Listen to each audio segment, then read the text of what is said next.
I thought I'd do a quick setup guide of the Behringer RD-8. If you've seen my sort of unboxing video, you'll realise that I sort of scratched my head for a while to get any sounds out of it.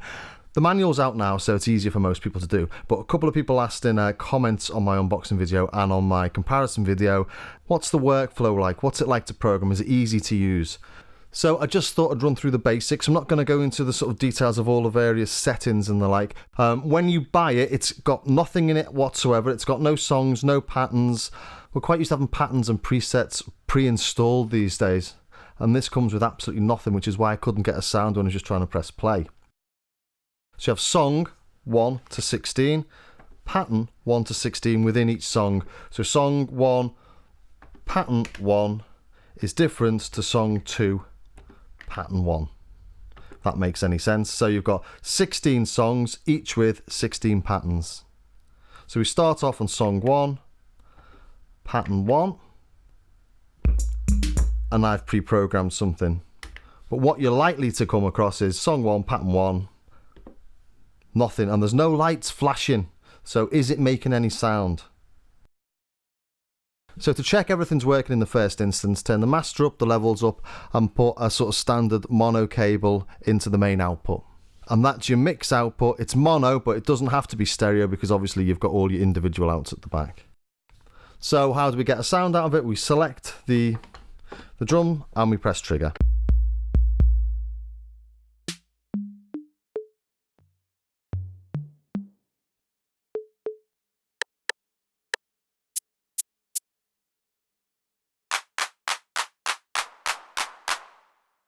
You'll notice there, the sort of reverb on the clap takes a few claps to come in, and apparently it's got to charge some capacitor or something to do that. So I don't think that's an error, but it is there.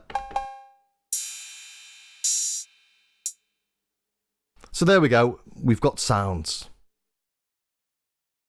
So now we're going to program a first pattern. So song 1, pattern 1, I've already pre-programmed. So let's start with song 1, pattern 4. I know this is empty. So yeah, you don't get any sort of anything indicating it's running, which was a bit sort of disconcerting when I first turned it on. But what you have to do is go into step mode, and when you press step mode, you can see now the lights playing the steps. So simple to start. We can just say, okay, let's press record, go to the kick drum.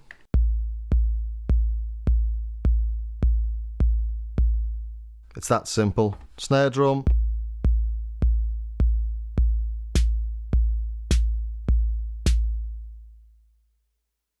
There you go, and that's how you program a beat. So let's do something a bit more interesting than that.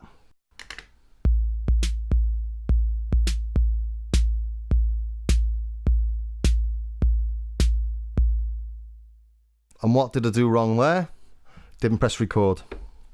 So I've got to go back in. Bass drum, I don't know what I've done, something like that.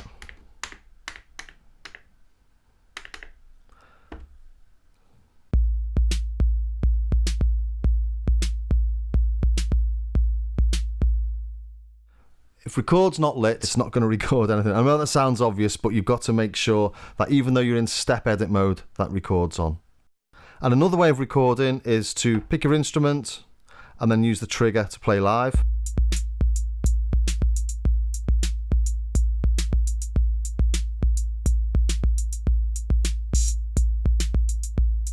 And there we've got a beat.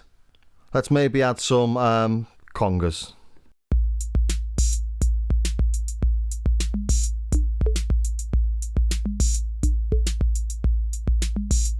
Not the world's most interesting conga pattern.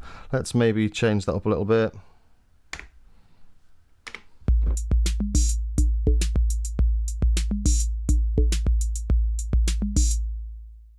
Nicer. Okay, so got the pattern in there. It's pattern 4, but it's not saved yet. If you turn it off now, you're going to lose everything. So save, pattern 4, and then save again. Done.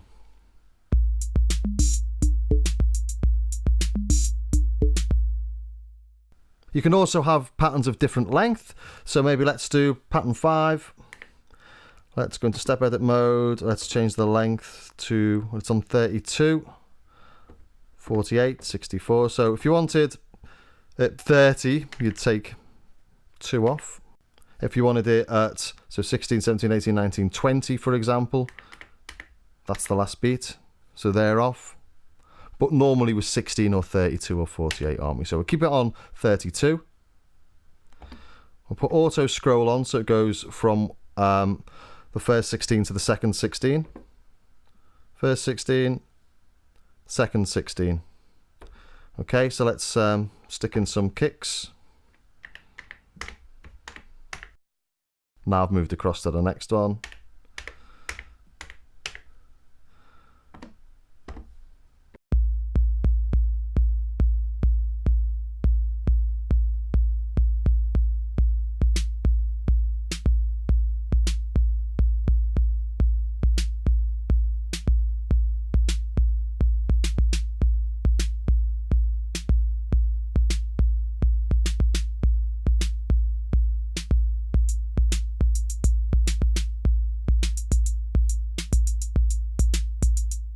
Just being a bit random there with the closed hats. But you can see now we've got a 32 length bar. And let's stick some rim shots in just because we can.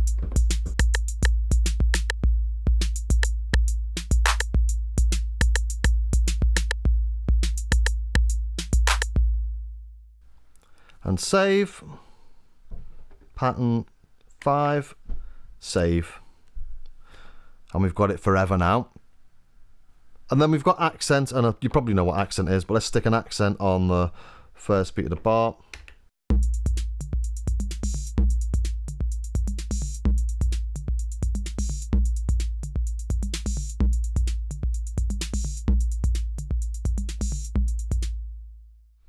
Gives an accent. We also have the auto fill function here, and what that does is when you play a beat,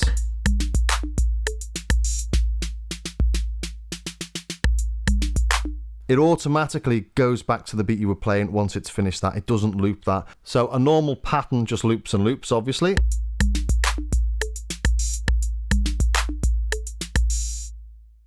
But an autofill just does a one shot, although they can repeat if you don't press autofill before you click it. So let's just play that little snare fill.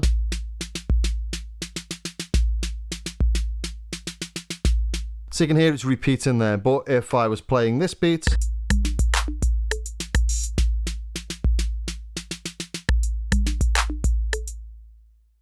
and that's a really nice way of adding some flexibility to live performances, as you could with the original 808. Let's go on to song mode now, and there's a couple of things that aren't in the manual that might be quite useful to know. So we want song 1, and we want to go into the patterns. I've programmed a couple of patterns here.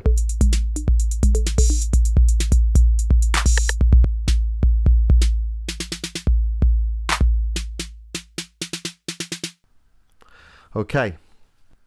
So to change the patterns in song mode, we stay in pattern mode. As I say, we're in song 1, pattern mode, record. Length should be flashing and auto scroll off, and then you press the first pattern that you want. So I'm going to go 3, 4, then 1 and 2. So 3, then we click auto scroll on, 4, and you can see now, so we've got 2 of these lights lit. So that means that we've got 2 patterns in there. So 3, 4, and then we'll go 1. And we'll play that twice. So let's put the length on 2 and take length off again. And then we'll play pattern 2. And then we'll play pattern 13, which is that little snare roll. So what we should have is 3, 4, 1, 2, 13. So if we flick back, see the white light indicates where we're looking at. So it's 3, 4, 1, 2, 13. And if we click length, we'll see how long they're held for. So they're all on 1 except for 3, which was on for 2 bars. So 1 bar, 1 bar, 2 bar, 1 bar, 1 bar. All very simple so far. So to play that, we'll go back to the start. So we use the scroll buttons, and we can see the white light moving back to bar 1. Let's play that.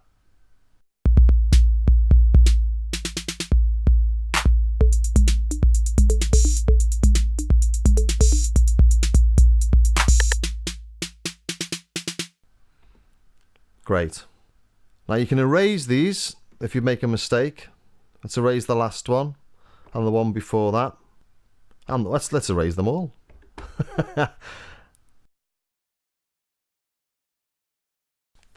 So that's all erased. Let's add some more. Let's just so length flashing, click the first one, 2, 3, 4, and then number 13, just because that's what I've got programmed in.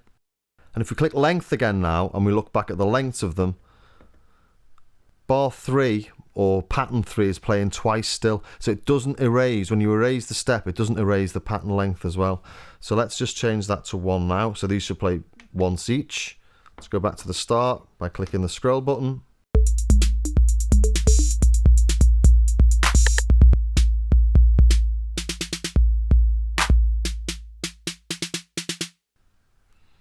Great.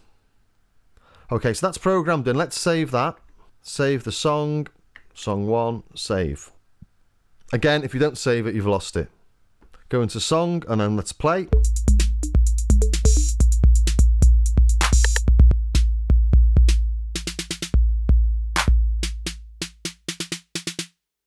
Great.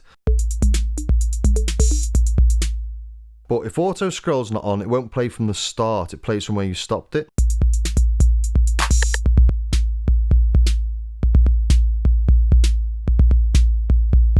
Press auto scroll and it should now play from the start. Does the second time anyway. And that's the start. So that's not in the manual, and if you haven't got auto scroll on and you're trying to get back to the start of the track or the song, it's really annoying. If we go into pattern and turn auto scroll off at this point, and auto scroll's off here,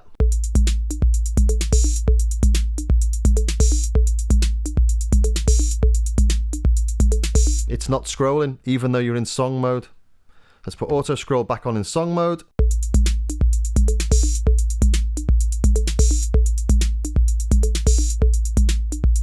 It's not scrolling through the patterns again. So you got to have auto scroll on in pattern mode and in song mode.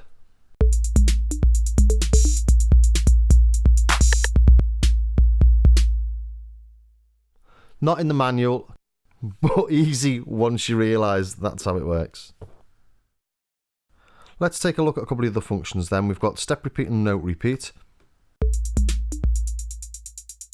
So that's just repeating the step, the single step, when you press trigger.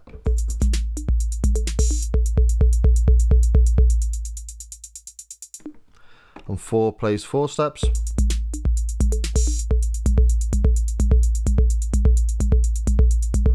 And 8 plays 8 steps.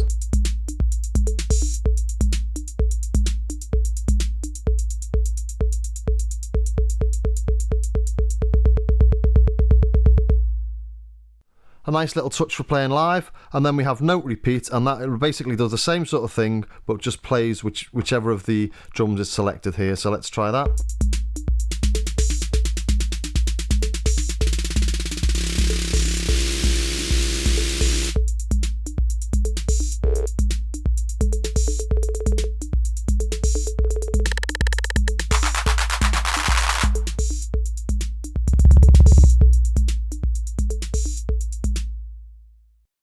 Also, we have mute and solo. That's sort of pretty obvious.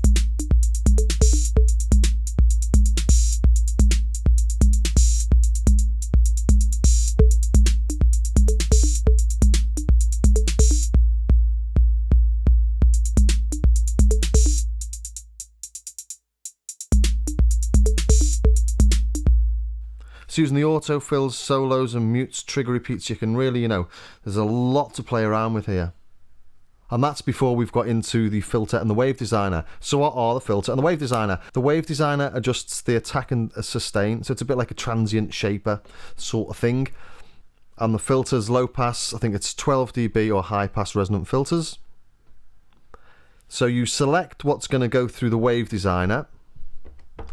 Let's select the snare and the toms, or the congas in this case.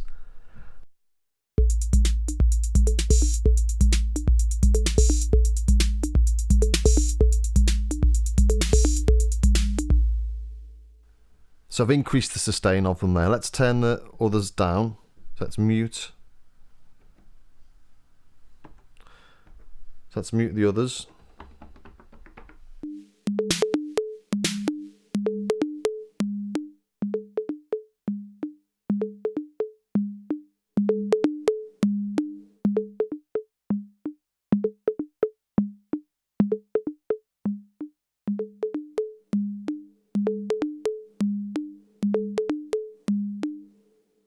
So increasing the sustain or reducing the sort of transient. A nice little effect. And whatever goes through that can then go through the filter.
So just to reiterate what I was doing there, by clicking send, you pick whichever sounds are going to go through the wave designer. So let's just do the bass and the snare now.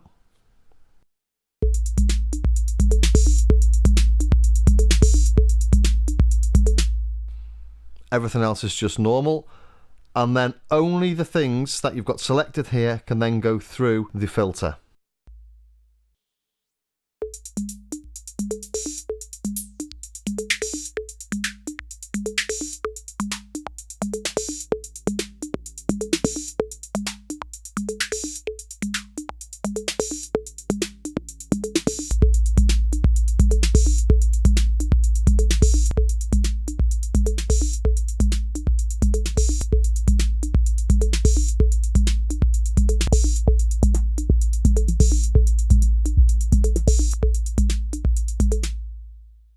So a huge amount of flexibility in that as well. The wave design and the filter don't go through the individual outs, it all goes through the mix. A couple of other things to note without getting into the real nitty gritty of it. We've got swing.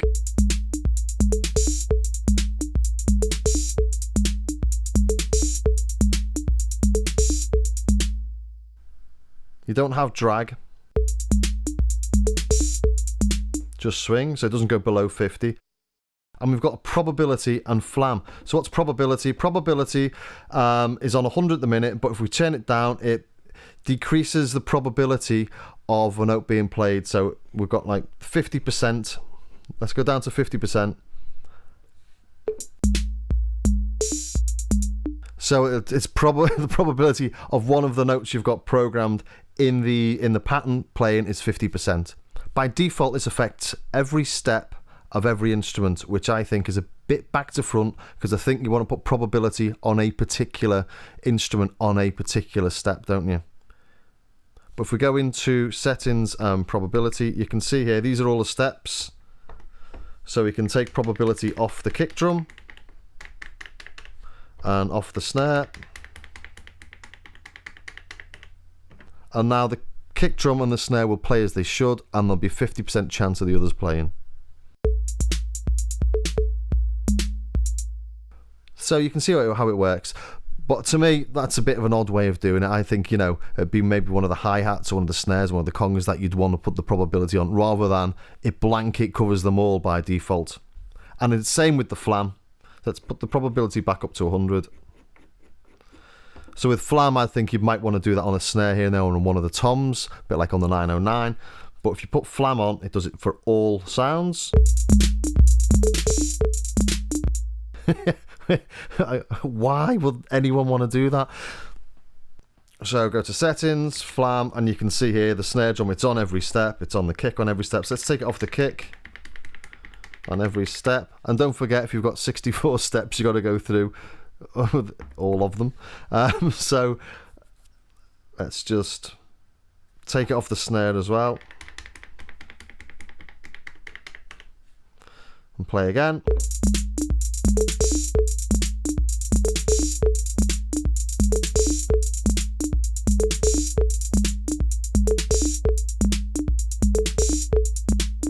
And you can hear that it's just playing on a couple of the congas.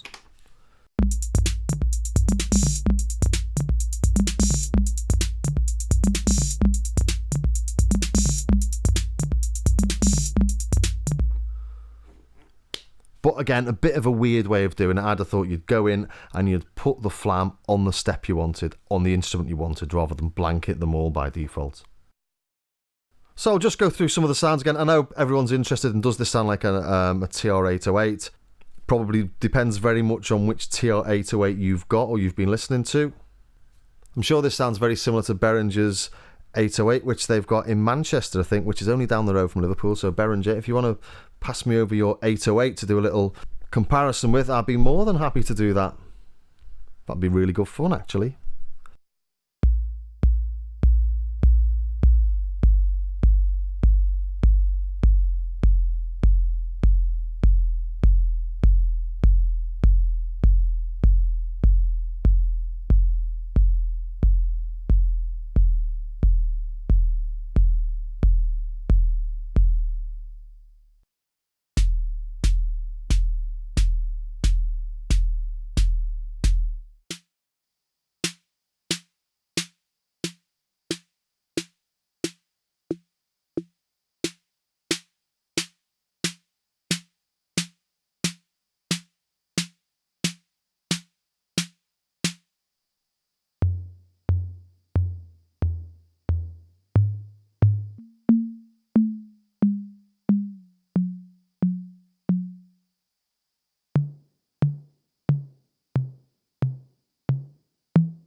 Well, I hope that was of some use to someone somewhere. See you next time.